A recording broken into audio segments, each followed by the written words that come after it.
Welcome to another episode of Wargamers Shut Up and Build. This is our second tutorial. We're going to be building a forest. What we have here is our foam core. We've got our glue gun. We've got our protractor, a knife, and a pen. We'll also be using our spackling, which is here. We will also use our sanding sponge, our scraper, turf we used in the how to make a turf video as well as the hill video, and our ballast.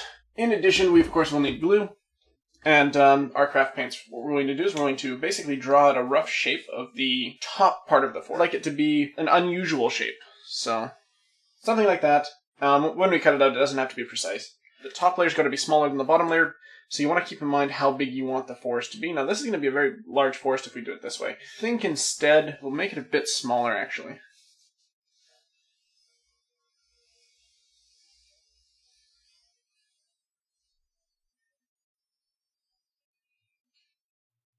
Something like that. That's probably fine.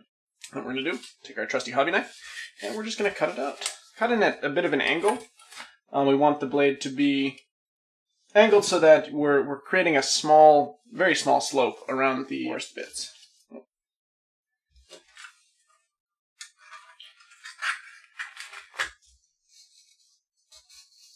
Now on the back here you can see that we didn't quite get through all of it, and that's okay. It's just the paper layer. We've cut through all of the foam, so we can just kind of slice up the paper a little bit. Now the important thing about this is you're going to need to make sure that you're using a sharp knife. If you use something that's kind of dull, you're going to have a very hard time with this step.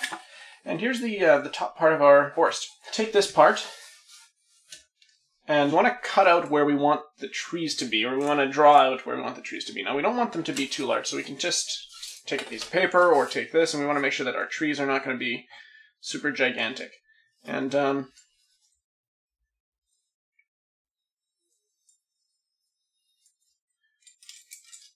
so that's about right. That's a little bit less than 2 inches across. So like 1 3/4. It doesn't have to be exact, but that's pretty fine size for our tree base. For this tutorial, we're going to be making super cheap trees that don't take a whole lot of work either. So with that in mind, the things that we're going to be using for trees are actually going to be coming from Christmas decorations. And I have that over here. I just picked this up at the dollar store before Christmas season was out. You could probably still get something like this in a craft store or in, well, really a craft store, any store that does like fake house plants, this kind of thing. This will look okay. It's not going to be super, super excellent, but it will get the job done for what we're doing. This was $2.25, and I picked it up for half that because it was on clearance for Christmas. So we'll get to how we're going to use that later. But for now, we're going to just draw out our tree shapes.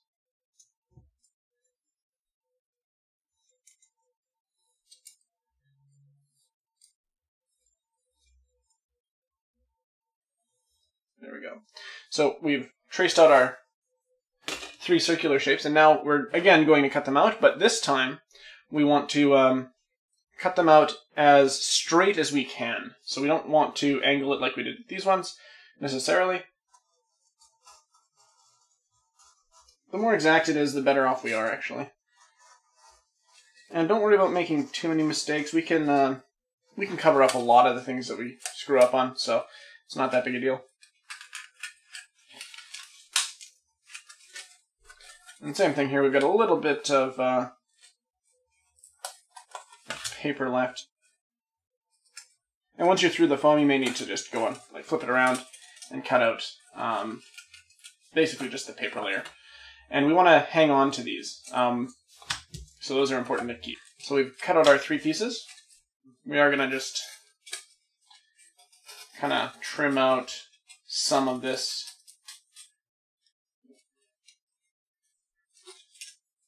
So one thing you want to try and do is you want to try and make sure that each of these circles fit into each of these spots. And then this way you don't have to worry about which tree you put back into which spot. Now, this one's our smallest, so this one probably fits into all 3 of them pretty well. And that's pretty ideal. So we could continue trimming down the outsides here, and that would be fine. Or we can trim down these guys. So in this case, I think we're actually going to trim down these guys because they don't fit, and this one does. So, also, if you're using a duller blade, like I am, it's going to be easier to trim these parts than it is to trim these parts. That's probably a little bit safer too, actually, come to think of it.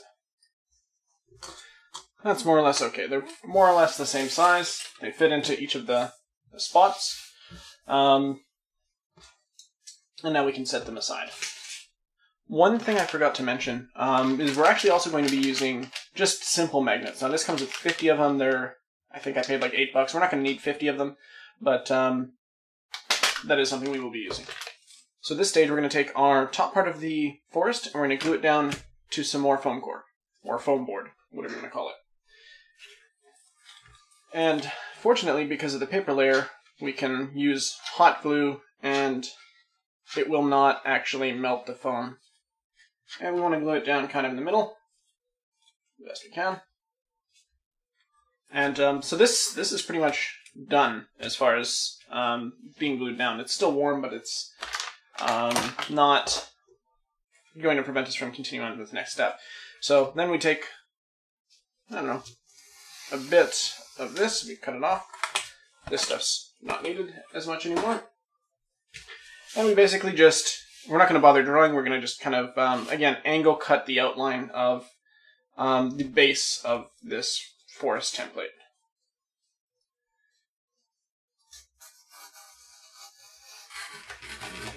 And when you're doing this, once you get to this part, you'll start seeing kind of where the paper starts popping up a little bit, and that's where you want to separate the paper from the rest of the model.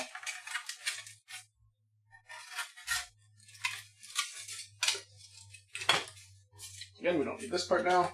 And this is where we just kind of clean it up, make sure that it's about the right size. I feel like our forest is a little big. We probably want to go a little bit smaller even. So it's a good call not doing the extra large piece initially. Next thing we want to do is we want to glue in the magnets. So we're going to take out 6 of them. This is a pack of 50 again for about $8. So they're not great magnets. They don't hold together super well. These are Elmer's brand, so you can get rare earth magnets and stuff like that for a lot more money. But they might damage your model when you pull them out, being that the magnetic pull is so strong. So we want to take our 2 magnets, mark off which sides you want to glue down, because once you've glued them down, they're basically there forever. And we want to make sure that all of them are glued the same. Again, we want to make sure that all of our trees can just stick into any of these holes and it's fine. If you have to worry about the polarity, that could be a potential issue. So I would recommend using some kind of mark. So I'm going to use our black Sharpie. We're just going to write a B on each of them because we want to be able to see the B, and it's going to be our bottom portion. Again, we just test them. And it's going to be our top portion. So we'll put a T on each of these. So the 2 signs that are sticking together, one side should have a T for the top portion of the model, and one side should have a B. The B side we want to put in here. The T side we want to put into here.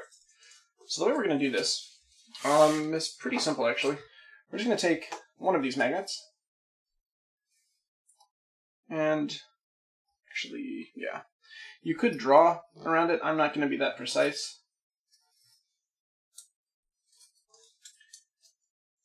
Just kind of get an approximation for how big the thing is. And you want to put it as much to the center of the piece as possible. Now we're just marking off the paper portion. We don't want to go all the way through, although they are fairly close in thickness. So we're just going to kind of angle cut this a little bit just to remove the paper layer and a little bit of the foam layer.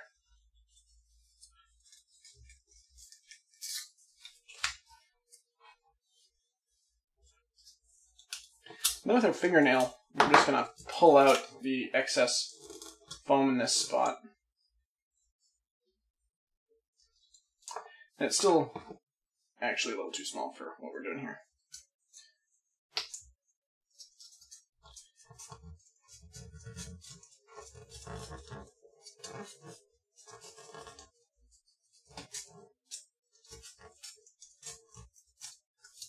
There we go.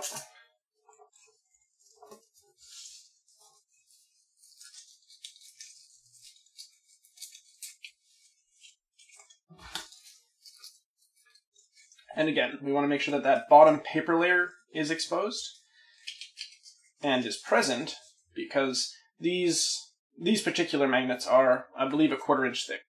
So on these ones, what we'll do is we will do it reverse. We'll go through the bottom end here. We're going to glue the T side down into this little recess with the hot glue gun.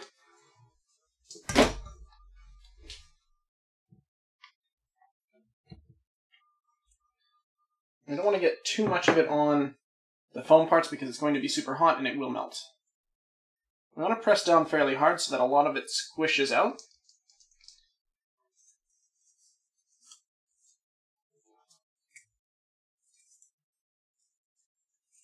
And then if we check our polarity, this holds it up. Instead of using plaster or spackle, you could fill in the edges of this guy. And if you do that, you want to leave a section in the middle that was not filled in. And you'll see why in a little bit here, but that's kind of how we want to prep for the next step. And then this way we don't have to worry so much about the drying times of the spackling. Okay, so now that we've glued the stands together, we're going to then glue these guys together. Now again, just to confirm that you guys know what I'm talking about in terms of polarity, rather than, we know that the T and the B side stick together. Putting them underneath the paper, we want to make sure that they're B side up, just like we want these ones to be T side down. I found the easiest way is actually just to poke a hole all the way through, so we know roughly where our center point is.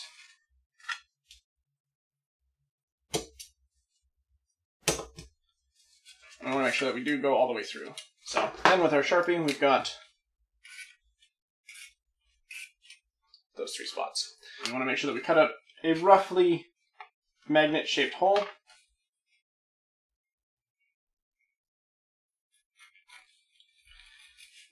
And we do not want to go all the way through. And again, with our fingernail, we can just kind of rip out the stuff that's inside.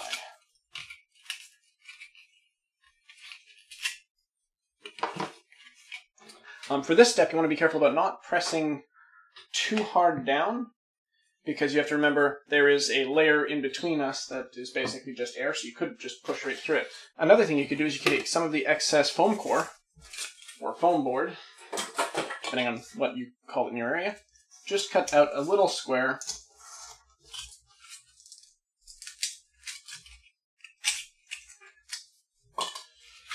of scrap and place it underneath, so underneath the one that you're working on.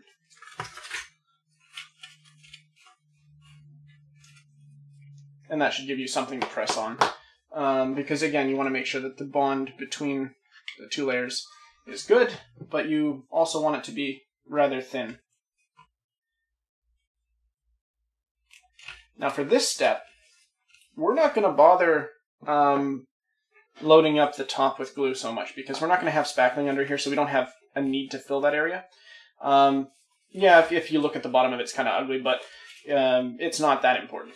So.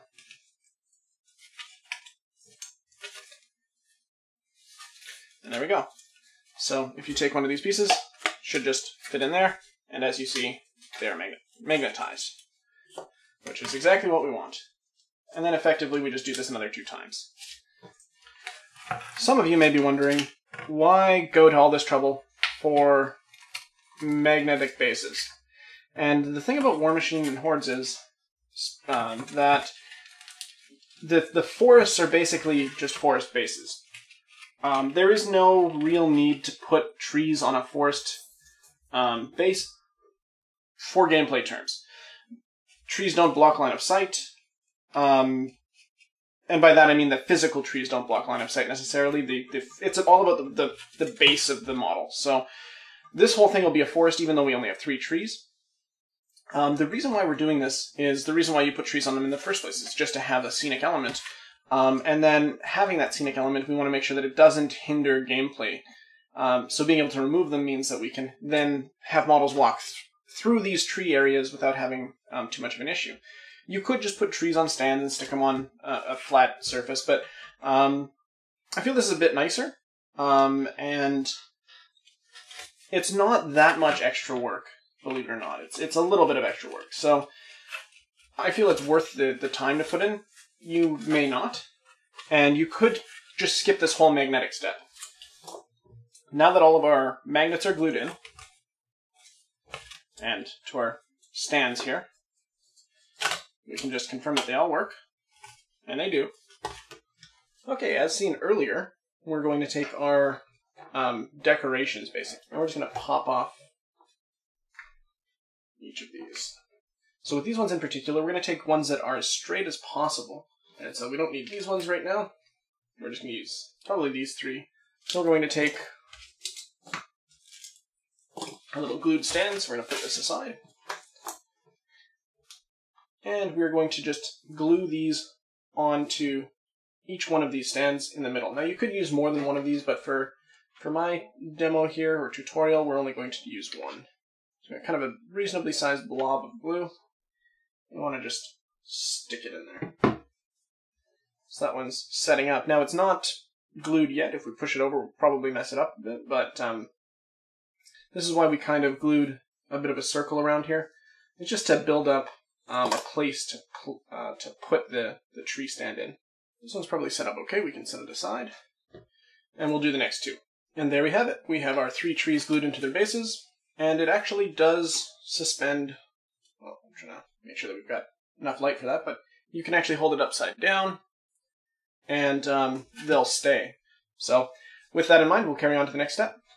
For this step, what we need to do is we need to generate our ground texture, and the way we're going to do that is basically the same as we did in the hill tutorial, which is take this spackling. Again, you can use any kind of spackling or any kind of plaster. All it comes down to is how much drying time you want to spend, and how much you want to spend financially. So this stuff I'm using because it you put it on and it's pink or purple, and then it dries white, so you can know when it's completely dry. So that's pretty handy. So we have our tree bases here. We're going to just pop off all of the trees. Now for this step, we want to make sure that we're slathering the spackle all over the model, except we do not want to get it inside of these holes, because these holes are fairly well shaped for our trees, and we want to make sure that that's not obstructed. Otherwise, we go until we're happy with the result. So for this tutorial, I'll do the little one, and then I'll do the bigger one a little bit later.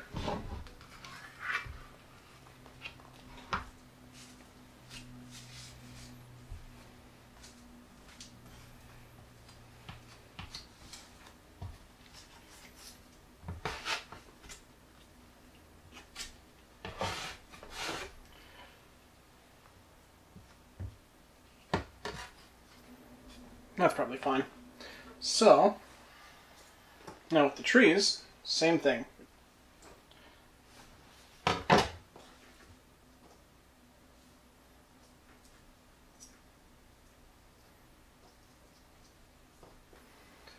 Our plaster is now dry, and you can see that the trees all stick together.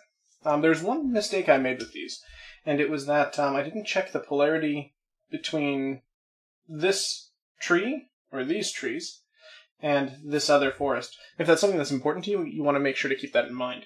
So these ones actually we're going to set aside. I'm going to do this one on camera, and then we'll come back to this one afterwards. So again, 120 grit sanding sponge. I guess you could use sandpaper as well, but 120 grit I find is pretty ideal for this spackle, as well as most of this kind of sanding. It sands foam fine, it sands this fine. 120 grit is pretty good. And the nice thing about the spackling because it sands super nicely. So what we're going to do is we're going to sand this down until we get a reasonably soft shape. Like, we don't have to necessarily do this, but making sure that it's flat will ensure that pieces don't break off after we're done. It is a little dusty, as you can see, so wearing a respirator might be an idea.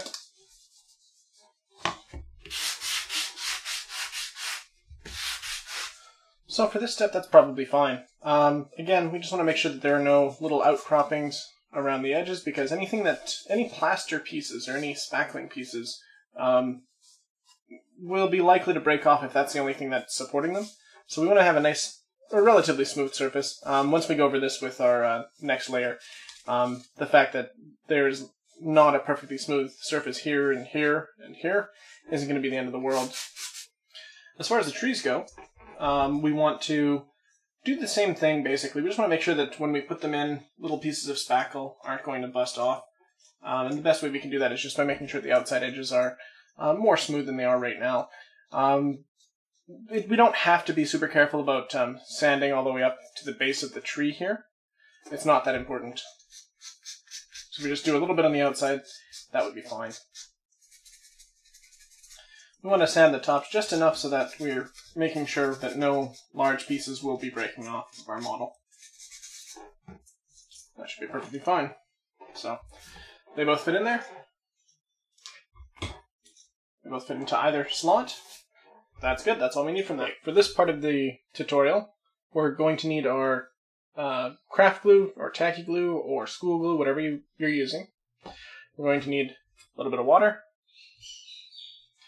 an empty cup, paintbrush we don't particularly care about, and our ballast. So I'm using coarse ballast and fine ballast. You can just use fine, you could just use coarse, it doesn't really matter. I like using both, but if you're going to only use one, I'd probably recommend the fine ballast, as it would give a reasonably believable ground texture. We're going to take a little bit of our water. I'm just going to put it in here. Just a little bit, not a whole lot. We don't need to dilute the glue too much. Maybe 1 part water to 2 parts glue. Then going to mix up our glue with our paintbrush, so it doesn't really matter. We still want it to be a paste, but we want it to be able to work with it. We want to be able to paint it on something. Okay, because I have multiple models on the go here, we're going to, we're just going to show you this one, and then I'm going to continue with the other off screen here. This is getting pretty good. You can see that it's like thick house paint. So basically all we're going to do is we're going to just paint a layer of glue onto our model. I would caution against getting too much glue on the inside of where our trees are going to sit. And you'll find that once you've taken on a few different terrain projects that all of these steps don't really take that much time. In fact, if you get inspired and you want to do a new, different kind of terrain feature, you should be able to whip it up pretty quick. The thing that takes the time is really going into the details and adding like little things. We're going to do this to our little trees here as well. The reason why I'm doing this here on a tile is because I've got multiple projects on the go, and this will make my life a little bit easier. Okay, so all of our pieces here now have glue on them. We've got a little bit too much glue in here, so I'm going to take a piece of paper towel, and we're going to remove that, because again, it could hinder our ability to place the trees. There we go. And if there's a little bit on the bottom there, it's not a big deal, just as long as we can get a good magnetic bond between the trees and the piece. Now we're going to take our coarse ballast. Again, if you have both kinds, fantastic. If not, you'll just take whatever ballast you have or whatever sand you have. We're just going to sprinkle on. Oh, that's probably why I got the wrong side open. Would have been easier if I had done this side. Oh well. We'll do that for the trees here, I suppose. That's also probably good. Now what we're going to do is we're going to take our fine ballast. Make sure we open the right side this time. And this one we're going to put on more liberally. And we want to cover up the rest of the glue with this. So we really don't want to be seeing any glue through this. We just want good coverage. And the same goes for the trees. Hopefully you can see this. It's a little challenging to pour this on while making sure it's in camera. And that's about good for this step. Okay, so the next step is to base coat our model with black paint. Now we're just using an acrylic craft paint. You can use just about anything. Acrylic craft paint works. For terrain, you could use house paint. It's a really affordable way of doing it. If you plan on doing larger projects, you can pick up maybe like a quart, more if you're going to do gigantic projects, but a quart is fine. And all we're going to do is we're going to just dump a bunch of our black paint into our more or less empty cup. We're going to put a little bit of water in, not a whole bunch. Enough just to thin it down, make it a little easier to spread around our model, also get into some of those cracks. Now the first thing I do is I wet the brush. And I wet the brush so that the water seeps into this portion of the brush, so you get less paint that sticks in there. That'll be what ends up ruining your brushes. And then I'm going to mix up our paint and water mix. We're going to take one of our trusty tiles that's already been used, because this will let us move the model around a little bit better, and it'll save us some time in the cleanup step. Here we have our model, and let's get cracking.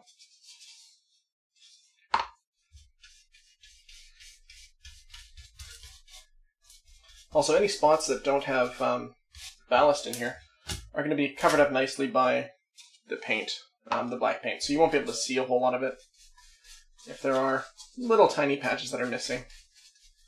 This step does a good job of covering that up for us. So we're looking pretty good here. Once it's dried, you'll notice that there are some spots that are missed, but that's not going to be a big deal. And the same thing is true for our little trees here. So that one's pretty much done. And same thing goes for this one. So that's it for this step. For this step, we're going to dry brush on some of our apple barrel craft paint. This is 20432 Nutmeg Brown. Doesn't really matter. I like to use a mid-tone brown. Doesn't matter if you use craft paint or not. It just tends to be the cheaper option. For this step, we want to do a heavy dry brush. So basically what that means is we want to cover most of the previous layer of paint, leaving only the deepest recesses. And the way you do that is just quickly brush over the top and just go over it until you're happy with the result. So again, heavy dry brush. So for this step, because we're doing a heavy dry brush, we don't necessarily need to make sure that our brush is super, super dry, because the less dry it is, the more paint will come off when we do this step. And we want to do this until the overall tone is brown and not black. Okay, and I'm pretty happy with that. We're going to do the same thing to our trees. And I'll do one of these up here for us. So there we go. So we've got our base is pretty much done. I'm going to finish up the other two, and then we'll move on to the next step. Okay, for this next step, we're going to take our Apple Barrel 20432 Nutmeg Brown and our Apple Barrel 20405 Antique White. We're going to mix them together. Now, we don't really want that much Antique White, which is kind of a cream color. We're going to put some of our Nutmeg Brown, and then we're going to take just a little bit of our Antique White. We're going to mix that up and see how that looks and see if we're happy with that color.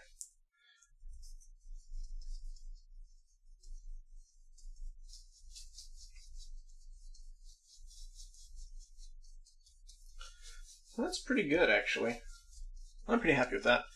So for this step, it is super important that most of the paint is wiped off. Again, we're going to do the same thing we did in the previous step, except we want to make sure that we really don't put that much pressure on and we don't have that much paint in the paintbrush.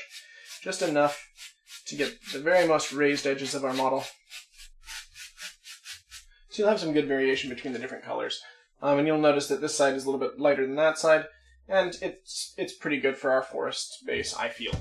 This is also where having some of that coarse ballast inside of there is really going to make a difference, because those pieces will pick up the most of this lightest color. Okay, so that's pretty good. Now you notice that if we put a tree in, this has considerably less definition, and it's considerably darker than the other bits here. Otherwise, I mean, it is a little hard to see a huge difference, probably from the camera, but when you're doing this in person, the difference will be noticeable.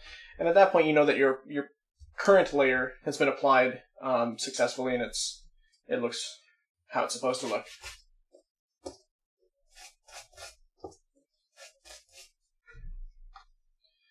And step's done. So we'll move on to the next step here. Okay, this step may be a little bit familiar to some of you, but we're going to take our glue, an empty cup, water, a brush that we've got set aside for glue, and our turf blend. If you don't have this prepared, I would definitely check out our turf blend tutorial. If you do have this prepared, or rather if you don't have the materials for this, you can use flocking, you can use something else, but I definitely advocate using a turf blend for terrain projects in general. So, yeah, so basically what we're going to do is we're going to mix up our glue, and you're going to need a fair amount of glue. I've been doing a few of these terrain projects, and you'd be surprised how quickly you can go through a big giant bottle of glue. So, and again, we just mix it until we have a sort of thick house paint consistency. Here we have our model with our trusty tile, because once we get the glue on here, we're not going to really want to pick it up with our hands. One important thing about this forest in particular is that for War Machine it is a bit big. We measured it in this like 9 inches by 9 inches from the furthest edges, which presents a problem in gameplay terms. Now this is fine if you're using it for Warhammer, or if you're using it for a variety of other game systems, but if you're doing it for War Machine, you may want a smaller terrain feature. Now, some of you at this point might go, well, shit, my terrain feature is too big. What do I do? You don't want to just cut it down, because that's going to create an enormous amount of work, and at that point you're probably better off just doing another terrain feature. And also restarting adds an additional cost of materials and models and stuff like that. So the question is, what can you do with this model to make it more appropriate for War Machine gameplay-wise? And we're going to go through that. So one of the things that we can do is we can put our ground texture, our turf, just on the outside of this, and then have kind of a circular area within this forest that is just ground texture and our trees. And by doing that, what we can do is we can define an area inside of this base that, when we play games, will just be considered as the forest part, and the rest of it will just be regular ground part. So this lets us have a dual-purpose giant forest, so that if we play any other games, we don't have to necessarily adhere to those specific rules, and it also salvages our terrain project as well. So that's what we're going to do with this piece. Basically, all we're going to do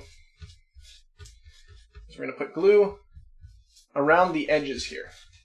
I think more importantly than just fixing a screw-up, having a terrain feature, if you're a person who plays multiple games, having a terrain feature that can be used for multiple games is pretty important. So this might be a step you'd want to do anyway. That being said, this is not really the intended purpose of this this terrain piece, but it's good that we get to go over some of this stuff anyway. Name that.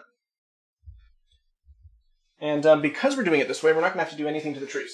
So that's, in that respect, it's positive. But again, we take our turf blend, and we just sprinkle it on, make sure that we're getting good coverage. And putting too much on is fine. We can always use the excess. So for other games, like non-War Machine games, it not being super apparent is kind of nice. It helps keep that kind of scenic thing I'm going for here. Normally when it's 100% dry and I go over it again, I tend to rub my hand across the sides here just to make sure that the little excess that's going to come off in gameplay isn't there. But in this case, we're not going to do that because that'll mess up our current layer. There we have it. We can see a clearly defined area inside of this larger piece that will be our forest. And when we put the trees on, it shouldn't matter too much as to which one goes where. I just want to be a little bit careful about not scratching up the paint quite yet, because I haven't varnished it. It will be varnished at some point. That's going to be our forest base. This is about as far as I'm going to show on the camera. We're going to take a spray varnish and we're going to go over it again, or an airbrush, just to make sure that all of this stuff is intact. We got to let this dry, of course, and we're going to put all of this stuff back inside of our tub here. But yeah, that's what this project is designed to do, is create a forest that we can use for our games, be inexpensive, and if you liked, please comment, share, subscribe, all that stuff. We really appreciate any feedback you have. Anything you'd like us to try or do, we're listening, so make sure to let us know. But that's it for this project. Thanks for watching.